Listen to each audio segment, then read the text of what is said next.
as we see, we're getting into the game. Bus is going from that southwest corner up towards almost due north.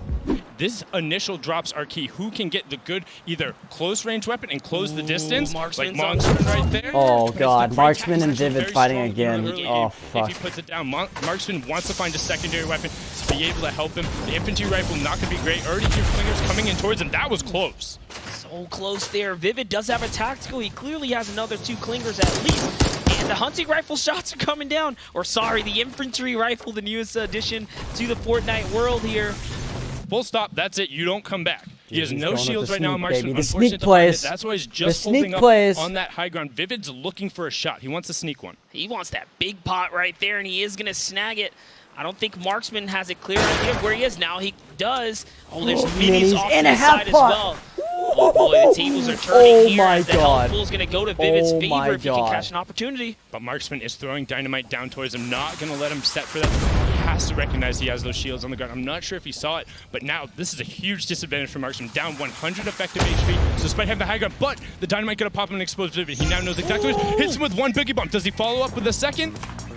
Oh boy, with Boogie! He got it! He got the second one! He's going to look to line up that one shot. 144. Vivid immediately defends himself. Now it's an even fight. Both are in one-hit territory. Vivid connects with that hand cannon, pops the mini. White tack pops on out. The head is coming across. Vivid's Vivid nuts! Feeling himself Vivid's monster. nuts! What a counter edit right there by Vivid, who was on defense. He lost all shield to a healthy pump shot. Now Vivid's getting pressured by whoever was over at the other area there. But talk about a champion's defense there. Deuce is holding the angle here to get the trade out. Yeah, now editing himself downward. Slavings with that blue suppressed SMG has a surprising amount of building pressure. Now Deuce is disengaging back over to the secondary building. Aiden just ratting around the bottom, trying to catch a piece of this fight, sees them rotating away. He wants to try and capitalize when these two engage on each other. Slaving is low on builds. He's going to have to expose himself or push into Deuces. No choice now. Oh, good wall there. Slaving's own this one. He can make the offensive edit if he wanted. No, he's choosing to disengage. It's just a three-way cat and mouse game here. Whoever gets caught out on position is going to get punished pretty They're legit just like rotating around each other. One step closer in high ground. Yeah, notice how they're all crouching around. Don't want to give too much audible information away, but they're also holding the right-hand advantages. That means you don't have to expose as much. Shot. First one goes down and right-hand advantage. We talked about it with the patient. Slaving there, lines it up, swaps over to that blue suppressed SMG. You don't get a much better close-range loadout than that. All right, he's going with an early rotation, JDW. And look how cautious Bizzle is. He doesn't want to take a battle he doesn't have to. No, he's definitely trying to play safe and now controlling that legendary vending machine. Launchpad for wood is so good, monster. It's going to enable him. And it's also launchpad for brick. He's got options. He really does. The FPS right there on the edge of the circle. What you're going to see now is they're going to try and set up shop right at the edge of this rotation, because as you see, tons of players have to go very far towards the edge of the circle, towards Fatal Fields. If you're able to gain dominance, gain high ground, and be able to look towards the rotation paths, it becomes very easy to then rifle down the opponents, perhaps get a chip, perhaps catch somebody else. But right now, Tom pressuring down on DFPS. Da making sure he defensive cones off. Tom editing back down. Da is directly underneath him. He's doing a really good job of following where he is, not losing track of him. I like what 72 is doing here. He's just holding ground, looking for the opportunity to just land on him with a big healthy shot. He could have made the edit down, but he's just waiting for the perfect opportunity here. Yeah, come on, Timothy! Dom making a mistake, and that might have been it, getting a little bit of chip. Dom recognizing where he is now, building with metal. Nice pressure there, for the counter. That's a big one right there, loses more shield. Ooh, nice Tom. For 72 is going to connect there. God, trying to work forward. Love the cone play right there. Let's go, Tom. Let's Very go, baby. Come on, Tom. Dog gets the angle, drop 72, down to 40. 72 is going to have to now back up, disengage, and reset, because look at the people coming in. Storm timing. Storm is starting to move, and people want to get to the edge of this circle. Monster, it's about to get chaotic. Not only that, once 72 lost the camera angle right there, he almost lost his player life, but he is going to retreat to the high ground. He's going to find himself a breathing moment here to recoup his health. And DFPS gets away from 72 and Bizzle. Hopping over to Landjock and Aegis, who are going toe-to-toe. Landjock looking to replace this wall here. Aegis goes with the counter hop. Offensively, Only a land jock. Rip. Fatal error with no Rip. builds. That is absolutely brutal. We talk about situational awareness. You missed, so buddy. much, and Landjock Sorry, bud. failed him right I there. am a Now dominant jumping force in over this to Saf, tournament, dude. Legenddian. Saf trying Holy to find shit. the angle. He counter edits out because he knows Legenddian's trying to get the shot. Saf has been consistent all day, rarely ever outside the top 10, but Legenddian's trying to change that. Yeah, I like what he's trying to do here is get this big pot off. He does have the time now. Here, Legenddian doesn't want to commit in though. There's way too many walls. Oh, it looks like he thinks it's time to do it. And that's why you don't go in the box. Didn't even need the trap. Saf's like, He what the had fuck? the insurance policy. Saf's just What's like, in what the the fuck box was is a that? trap. It's KUn and Clarity, and another battle. Fulmer sees a small opportunity to get on the offense, and there it is. He's pressuring down KUn. Clarity picking up on the cues from Fulmer's shots, and now it's Clarity who's getting pressure from 2 angles. Yeah, someone else joining in from the side as well, and this is what happens when you're the last one in. You become an easy target, but Clarity is the one who capitalizes, not getting any of the loot for that, but a really aggressive, calculated push from the Storm, making sure he was the one to get that elim.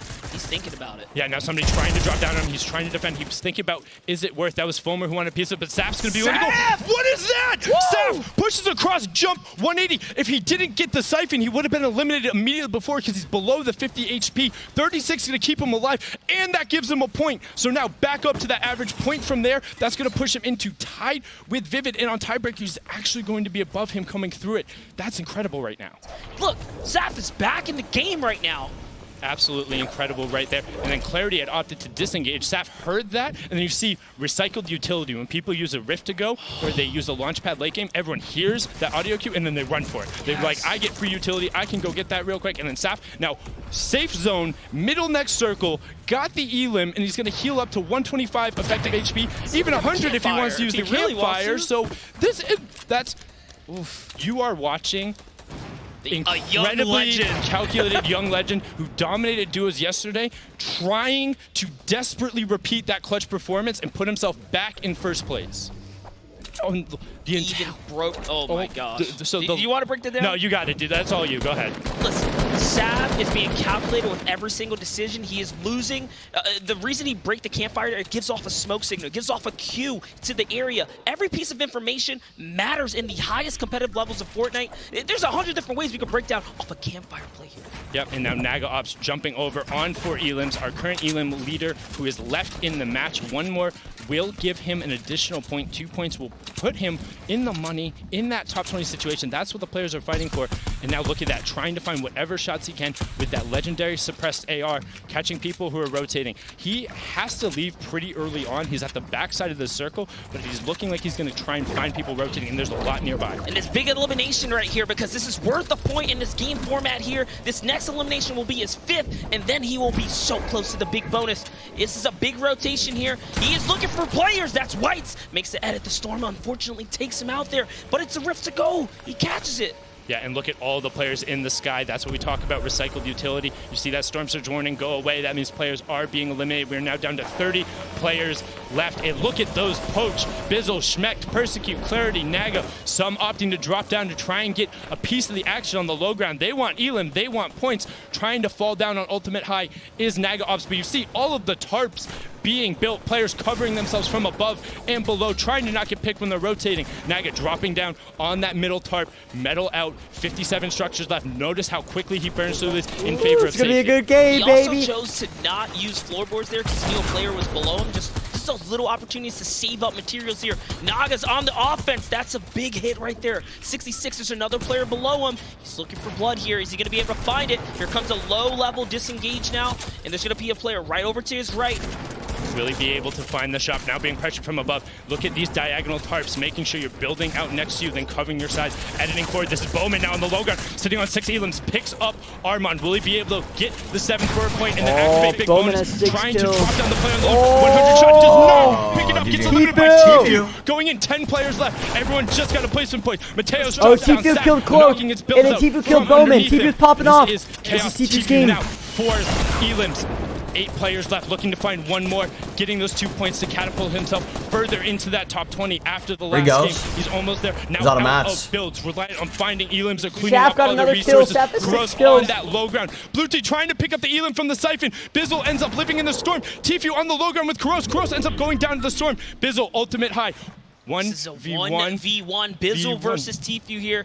Tfue's just looking for the peak. He has no material. Oh wait, it's a 1v1. Bizzle is now getting dropped on. They cue the trap. Not going to be able to find it yet. Still 3 players remaining.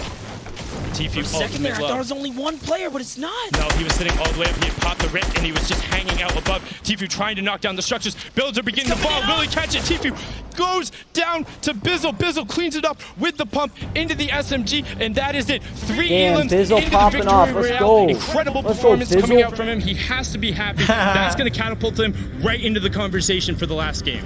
What an incredible finish by Bizzle. Dude, Tfue got second place. Tfue got second place and 5 kills. This entire Not solo bad. series Not bad. coming in hot. Here are the final moments. It was actually Flossin who came overhead from the dive down. Super off guard right there. He falls to his death, unfortunately, simultaneously. Right at the same moment. It was neck and neck. He fell right on the corner. You saw him fall down. And it's just. And listen, Tfue is actually granted the elim GG, on Bizzle. Flossin because he broke all the structure.